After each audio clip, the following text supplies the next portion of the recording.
తెలంగాణలో కాంగ్రెస్ పార్టీకి చిత్తశుద్ది ఉంటే స్థానిక సంస్థల ఎన్నికలు నిర్వహించాలని బీజేపీ ఎంపీ డీకే అరుణ డిమాండ్ చేశారు. ఎన్నికలకు ముందు ప్రజలకు ఇచ్చిన హామీలను అమలు చేయలేక బీజేపీని నిందిస్తోందంటూ ఆమె మండిపడ్డారు. తెలంగాణలో కాంగ్రెస్ పార్టీ ప్రజల విశ్వాసాన్ని కోల్పోయిందని, అందుకే బీసీ రిజర్వేషన్ల పేరుతో మరోసారి డ్రామాలు చేస్తోందని అన్నారు. స్థానిక సంస్థల ఎన్నికల్లో కాంగ్రెస్ కు ఓటమి భయం పట్టుకుందని, అందుకే బీజేపీ మీద బురద జల్లే ప్రయత్నం చేస్తోందంటూ డీకే అరుణ ఆగ్రహం వ్యక్తం చేశారు. రాష్ట్రంలో కాంగ్రెస్ ప్రభుత్వం బీసీలకు 42% రిజర్వేషన్లు కల్పిస్తామని కామారెడ్డి డిక్లరేషన్లో బీసీలకు రిజర్వేషన్ల గురించి మాట ఇచ్చి ఈరోజు మాట తప్పి కంప్లీట్గా ఇంకొక పాట పాడుతా ఉంది. ఈరోజు అదే 42% బీసీల రిజర్వేషన్లో 10% ముస్లింలకు ఇవ్వాలని నిర్ణయం చేసుకున్నది.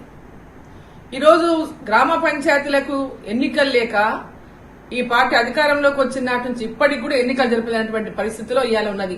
గ్రామ పంచాయతీలకు నిధులు రాక గ్రామ పంచాయతీల అభివృద్ధి పనులు నిలిచిపోయేటటువంటి పరిస్థితిలో తెలంగాణలో ఏర్పడింది.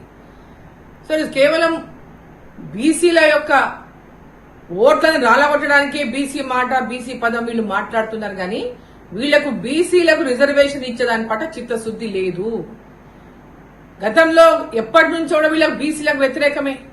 కేవలం ఓటు బ్యాంక్ రాజకీయాలు చేయడంలో తప్పితే బీసీలకు ఏనాడు కూడా కాంగ్రెస్ పార్టీ అండగా నిలిచింది లేదు. ఇవాళ ఢిల్లీలో వచ్చి ధర్నాలు చేస్తాం, అది చేస్తాం, ఏదో భారతీయ జనతా పార్టీ మీద నెపం నెట్టడానికి డ్రామా చేస్తే తెలంగాణ ప్రజలు గాని తెలంగాణ బీసీలు గాని అమాయకులు ఎవరు లేరు. ఇక్కడ